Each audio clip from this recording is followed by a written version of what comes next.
meet a founder or, there's a new investment opportunity that comes their way, what do you look for in these founders? Especially if it's like early stage company, a lot of the times you're sort of like investing in a person.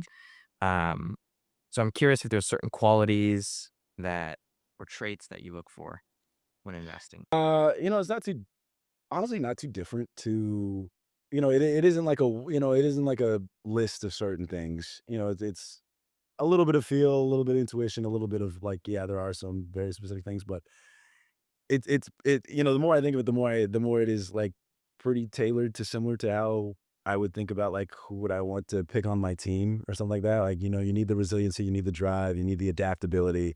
But also the key is like you also need like the humble and awareness and everything like that. Cause like sometimes you can have with a lot of these founders the fierce drive and everything like that, but you can kind of get the tunnel vision where they're, so into who they are, what they're building, and everything like that. They're not able to see the broader ecosystem and, maybe that might affect their adaptability in the future and everything like that. And so, it's a lot of those things that I kind of think of like picking a founder as I would want to pick kind of my teammate on the floor where it's like, look, you're in a tough game like, last night where or 2 nights ago where we're down 7 of our best players and we got to figure out how to win this game against, one of the better teams in the East and, how that mindset and how they, take care of that. And so that's, it's a little bit of corny. It's a little bit of a corny answer, but that's how I would say it. Cause it's like it is, it is a little bit of a feel there because there are very, like I said, there are a lot of similarities between what I do as a professional athlete and, what these founders have to deal with in building startups.